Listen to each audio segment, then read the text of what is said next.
అందరికీ నమస్కారం. ఇవాళ మనతో ప్రముఖ ఆస్ట్రాలజర్, జ్యోతిష్య పండితులు మాడుగుల శివప్రసాద్ గారు మనతో ఉన్నారు.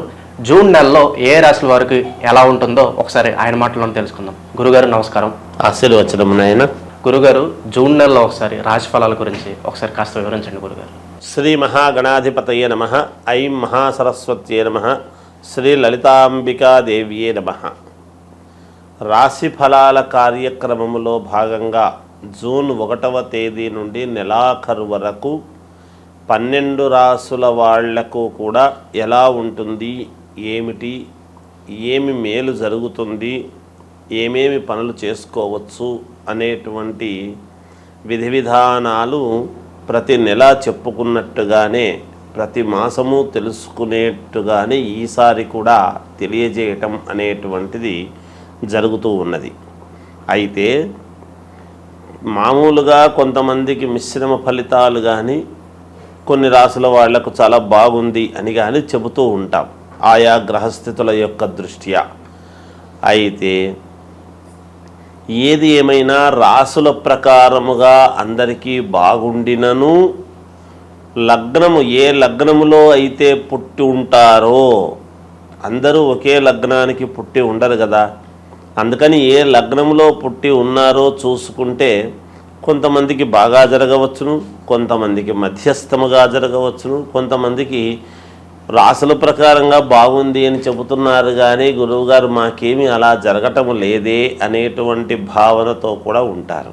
అయితే అందుకని వ్యక్తిగతమైనటువంటి జాతకాలను ఎక్కువగా మనం చూసుకోవాలి అనేటువంటిది ఉంటుంది. అంటే date, time, date of birth, time of birth, place of birth అనేటువంటివి ఉంటే క్షుణ్ణముగా మొత్తముగా పరిశీలన చేసి చెప్పుకోవచ్చును ఎప్పుడూ కూడా.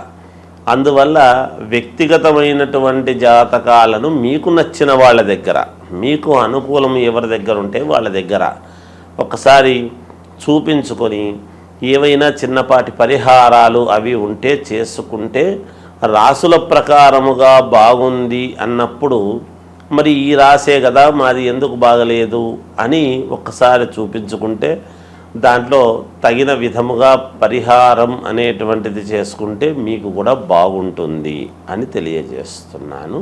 గురుగారు, మనకి జూన్ నెలలో ధనుసు రాశి వారికి ఎలాంటి ప్రయోజనాలు ఉండబోతున్నాయి కాస్త వివరించండి. ధనుస్సు రాశి వారికి ఈ జూన్ నెల అంతా కూడా కొంచెం మిశ్రమ ఫలితాలు ఎక్కువగా గోచరిస్తున్నాయి.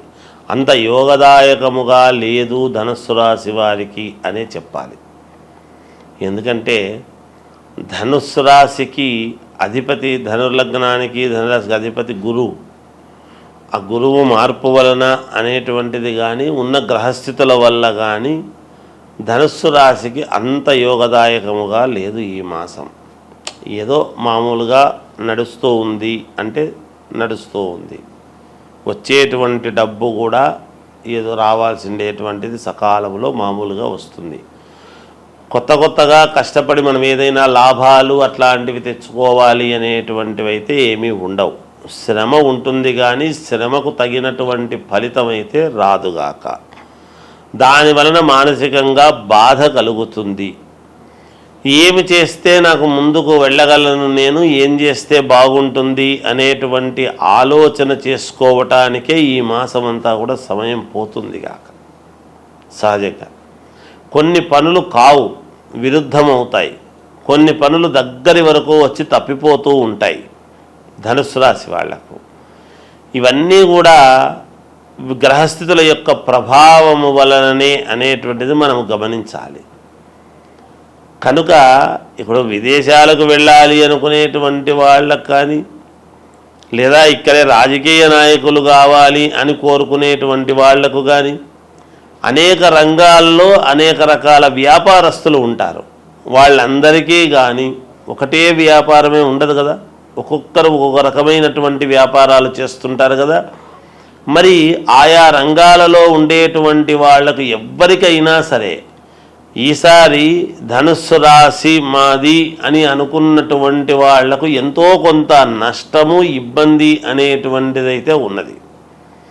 అది కొంచెము జాగ్రత్తగా వాళ్ళు వ్యక్తిగతమైనటువంటి జాతకాలు చూసుకొని పరిహారం చేసుకుంటే యోగం వైపు నడక ఉంటుంది వీళ్ళది.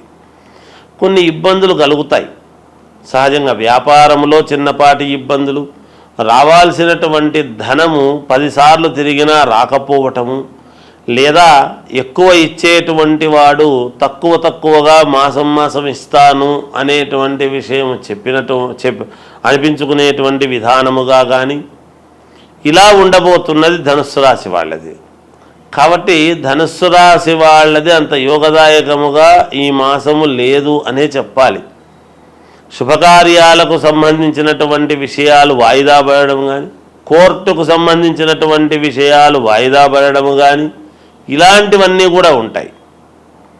అలాంటప్పుడు ఎట్లా, ఏం చేస్తే బాగుంటుంది అంటే గురువు ఆరాధన. గురువు అంటే ఏమిటి? దత్తాత్రేయ స్వామి అనేటువంటిది ఉంది. దత్తాత్రేయ స్వామిని ఆరాధించాలి వీళ్ళు. ఎక్కువగా ఎంత ఆరాధిస్తే అంత మంచిది వీళ్లకు. వీళ్ళు ముందుకు వెళ్ళటానికి అది దోహదపడుతుందని తెలియజేస్తున్నాను. ప్రమాదాలు ఏమైనా జరిగే అవకాశం ఉన్నాయి ఈ రాశి వారికి? ఈ ప్రమాదాలు అనేటువంటివి ఏమీ ఎక్కువగా లేవు, కానీ ఏదైనా ప్రయాణాలు చేసేటప్పుడు మాత్రము కొంచెము జాగ్రత్త వహిస్తే మంచిదే, తప్పేమీ లేదు కదా. ఎవరైనా ప్రయాణం చేస్తున్నప్పుడు జాగ్రత్తగా వెళ్ళండి అనే చెప్తాం. కనుక ధనుసు రాశి వాళ్ళు కూడా కొంచెం ప్రయాణాలు చేసేటప్పుడు జాగ్రత్తగా చేస్తే యోగదాయకంగా ఉంటుంది. జయవస్తు. గురుగారు, మనకి పంచగ్రహ కూటమి అంటే ఏంటి? మనకి ఏ రాశుల వారికి ఈ పంచగ్రహ కూటమి ప్రభావం అనేది పడుతుంది? అలాగే వీళ్ళకి కలిసి రావాలంటే ఏ పరిహారాలు చేసుకుంటే మంచిది? కాస్త వివరించండి గురుగారు. పంచగ్రహ కూటమి అనేటువంటిది 6వ తారీఖు మనకు 6వ నెల అంటే జూన్లో వస్తూ ఉన్నది. గురువారం నాడు వచ్చినది. అయితే ఈ పంచగ్రహ కూటమి అనేటువంటిది గతములో కూడా ఒకసారి 2013 ఆ సమయంలో వచ్చింది అనేటువంటిది ఉన్నది. ఈ షష్ఠగ్రహ కూటమి అనేటువంటిది, పంచగ్రహ కూటమి అనేటువంటివి ఈ కూటములో అనేటువంటి వచ్చినప్పుడు ఏమవుతుంది అంటే, బలమైనటువంటి గ్రహాలు ఎప్పుడైతే ఒక చోట ఒకే రాశిలో కలుస్తాయో ఆ ప్రభావము ఎవరెవరి మీద ఉంటుంది, మంచి ప్రభావం ఉంటుందా, చెడు ప్రభావము ఉంటుందా అనేటువంటిది ఉంటాయి. అటు ఉంటాయి, ఇటు ఉంటుంది గాక. కొన్ని రాశులకు కొన్ని గ్రహాలు వ్యయంలో పడ్డప్పుడు ఆ వ్యతిరేక ఫలితాలు అనేటువంటివి చూపిస్తాయి. అంటే ఇబ్బందులు కలిగినప్పుడు ఇబ్బందులు చూపిస్తాయి. సవ్యమైనటువంటి చోట మిత్రుడి స్థానంలోనూ అనుకూలమైనటువంటి స్థానంలో ఉన్నప్పుడు అనుకూలవంతమైనటువంటి చూపిస్తాయి. అవి ఏ గ్రహాలు అనేటువంటిది ఒక్కసారి మనం ఆలోచన చేసుకోవాలి. ఏమిటి అంటే, రవిచంద్రులు కాలగమనానికి 2 అనుకూలమైనటువంటివి. ఉదయము మామూలుగా సూర్యుడి యొక్క ప్రభావము, రాత్రికి చంద్రుడి ప్రభావము. ఈ 2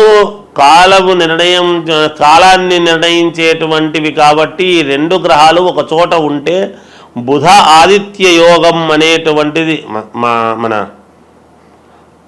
అందులో బుధుడు కూడా ఉన్నాడు.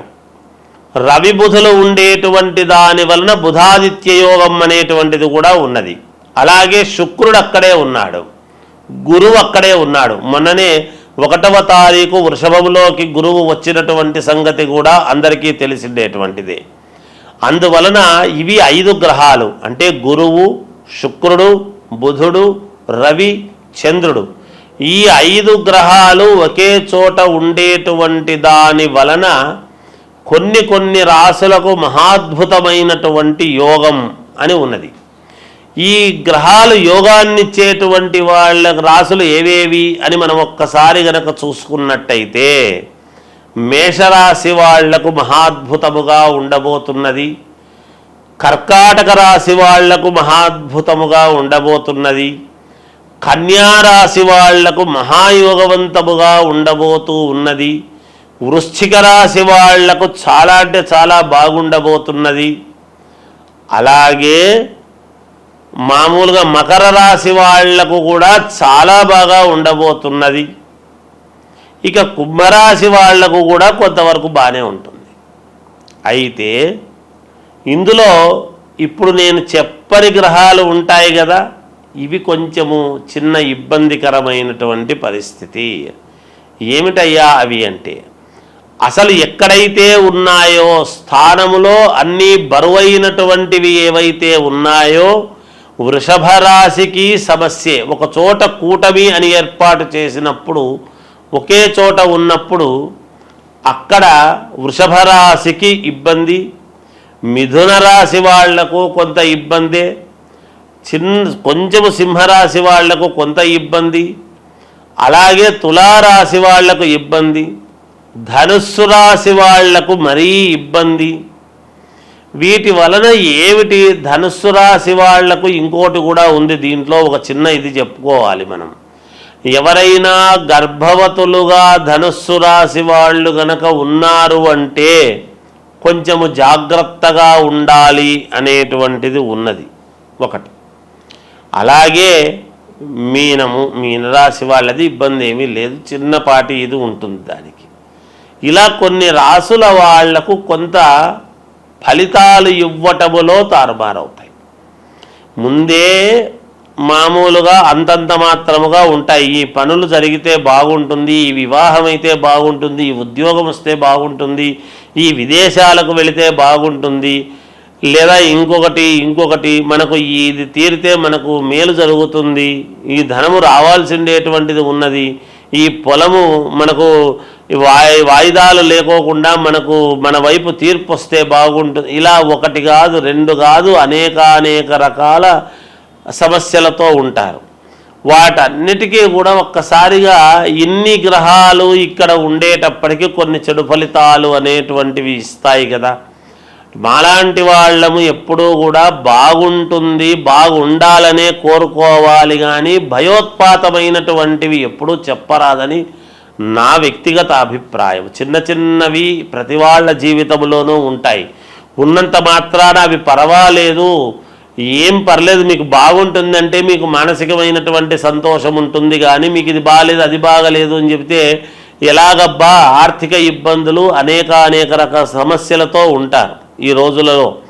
ప్రతిదీ మాలాంటి వాళ్ళము భయముతో కూడినటువంటివి చెప్పేటప్పటికీ మీకు ఏమీ పాలుపోక నిజంగా బాగుండేటువంటి ఆత్మవిశ్వాసము కోల్పోయే పరిస్థితి ఎవరికీ రాకూడదు.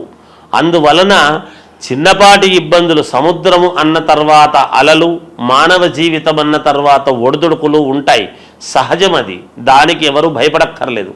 కాకపోతే మీ వ్యక్తిగతమైనటువంటి జాతకాలు ఒక్కసారి పరిశీలన చేసుకొని మీకు నమ్మకం ఉండేటువంటి వాళ్ళ దగ్గర చూపించుకొని ఈ రాశి వాళ్లకు ఏమి చేసుకుంటే మేలు, మరి బాగులేని రాశి వాళ్ళది ఏమిటి అంటే ఏమీ లేదు, జపము, తపము, హోమం ఇవి ఉంటాయి. హవనం అనేటువంటిది ఎప్పుడైతే హోమం చేసుకుంటారో మీ పేర్లతో, అగ్నిహోత్రుడి యొక్క సంస్కారము వలన మీరు సంస్కరింపబడతారు, మీకు మేలు జరుగుతుంది. తప్పకుండా హోమాలు సరే, ఇంకా ఏవో కొన్ని ఉంటాయి, అవన్నీ చేసుకోవచ్చును. ఇంకా ఒకటి ఉన్నది, దీని వలన కొన్ని ఇబ్బందులు ఉంటాయి. పైగా వచ్చినటువంటిది ఎప్పుడు అంటే ఆదివారము, గురువారము 6వ తారీఖు అమావాస్య అనేటువంటిది కూడా ఇదైంది.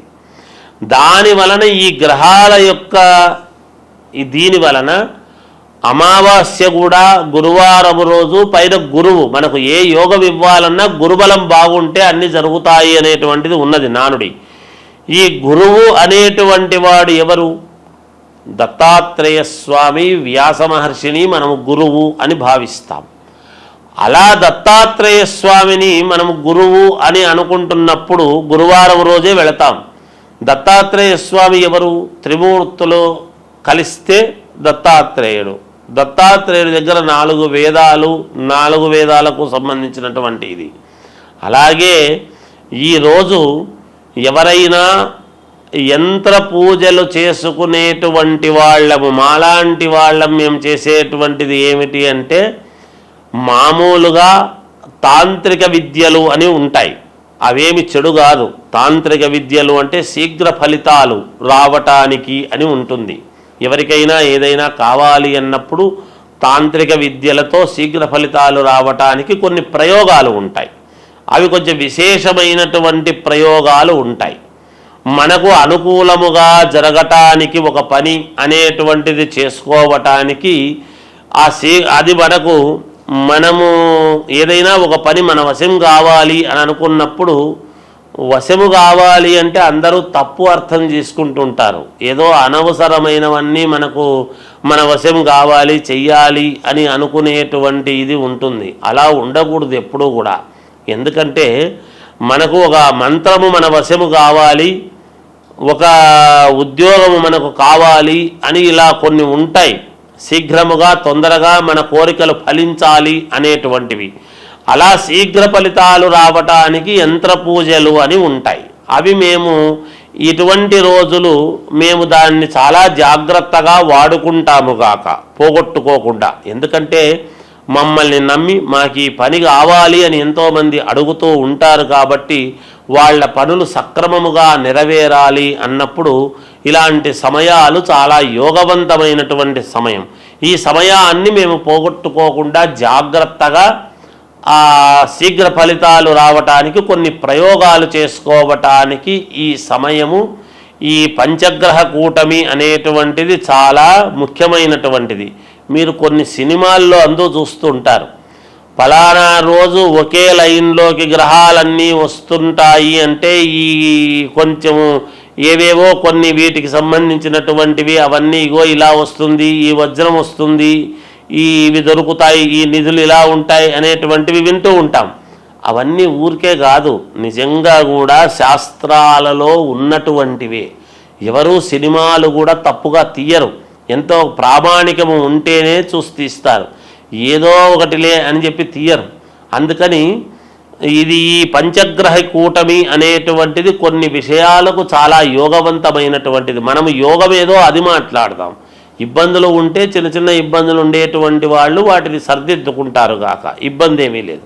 కనుక ఈ శీఘ్ర ఫలితాల కోసం చేసేటువంటి దానికి కూడా ఇది పనికి వస్తుంది. అనుష్ఠానం చేసుకునేటువంటి వాళ్లకు మహద్భాగ్యముగా భావించుకోవాలి. మాలాంటి వాళ్ళము మేము శీఘ్ర ఫలితాలు రావటానికి ఎన్నో ప్రయోగాలు వంటివి చేస్తూ ఉంటాము కాబట్టి ఇది మంచి సమయముగానే భావిస్తున్నాము. వ్యక్తిగతమైనటువంటి ఈ రాసులు ఇబ్బందులు ఉండేటువంటి వాళ్ళు మీకు తగినటువంటి వాళ్ళ దగ్గర ఒక్కసారి మీ జాతకము చూపించుకొని దానికి తగ్గట్టుగా జపము పరిహారము చేసుకొని హోమ కార్యక్రమాలు అవి చేసుకోండి.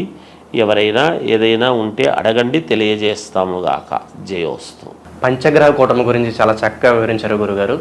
అలాగే దీని ప్రభావం ఏ రాశుల వారి మీద ఉంటుందో కూడా తెలియజేసినందుకు మాకు ధన్యవాదాలు. జయోస్తు.